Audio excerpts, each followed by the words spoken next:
Hello everybody, and thank you for joining me for some more Gravely stuff. Today we're going to be doing another repower on this C10A. This time we're going to be putting a Honda GX390 on the back of it.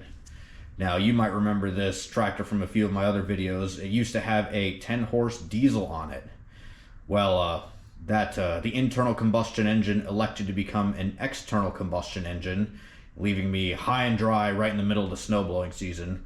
So, Honda GX90 it is, and I'll be able to give you a unique comparison once we got them on there.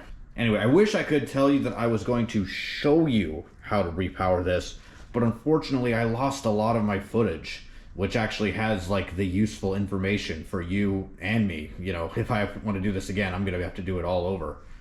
So that's a real bummer. Anyway, I hope you'll join me anyway and just watch as I at least finish this off and test out a commercial tractor with gear reduction wheels and a Honda engine. It should be fun either way. Anyway, let's get to it. Alright, I'm just bolting up this adapter right here. You got to use this 8-horse one instead of the 10 or 12 that's got this asymmetric pattern right here, because when you use this it doesn't seal and you'll be in for some trouble.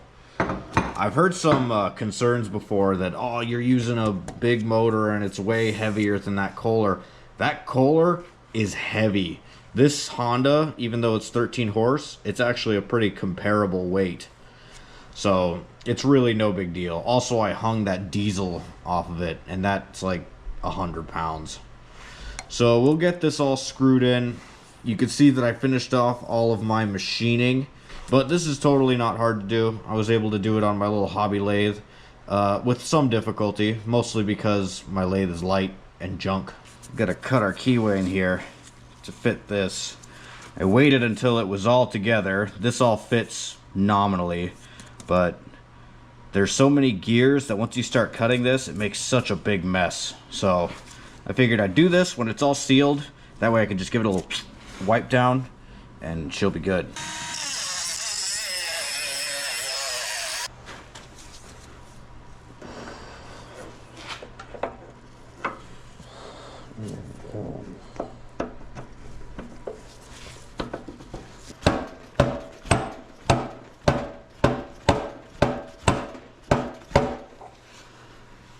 So that bugger is tapped on there now, as good as it's gonna get, and it's all cleaned up.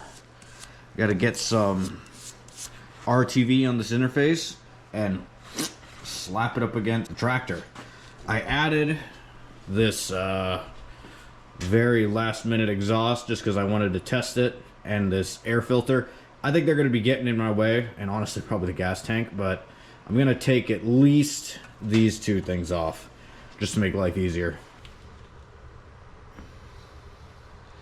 There we go. Yeah, no way I'm paying 18 bucks for that replacement gasket. No way. Alright, this is my least favorite part. It always feels like no matter what I do it wrong. Here comes the airplane. I'm worried about this PTO lever. Okay, the PTO just needed to go in. Now I think it'll mate up.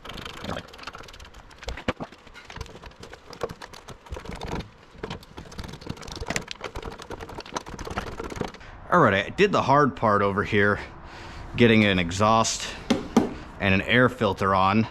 Honestly, I kind of made the wrong call on both of these, so I'm not gonna recommend you do this like I did. This is an air filter box from a generator. I'll put a link or a part number to what I used up so you can see. And this exhaust is from a Briggs & Stratton 1450. And I used it because it was all metal, didn't have any cast iron like the other one did.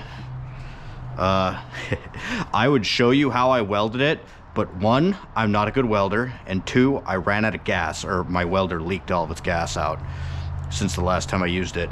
So it looks pretty bad. That, and I welded it on backwards, so it's pretty ugly. Look at that. Oh, embarrassing. But I was pretty impatient to get this done. One of the cool things about this Honda is that it hooks up really easy. All of the brains and whatnot are in this little box. So you just hook up one line and you're good to go. It'll charge down the line, it'll do the starter from the box. It's great.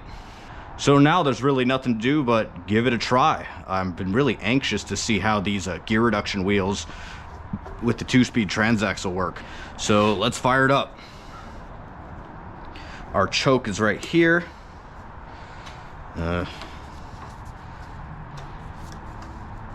Probably gonna need to give it a little gas.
So there is our C10 Honda GX390 Repower.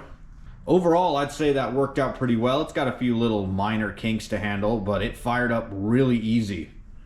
Way easier than the diesel did. So I'm confident that this is actually going to be the right choice. Anyway, once I get a chance to use this a little bit more and put in some real work with it, I'll let you know if I think that this Honda or the old diesel is better. Until then, thank you very much for watching, and have a good one. Shoots!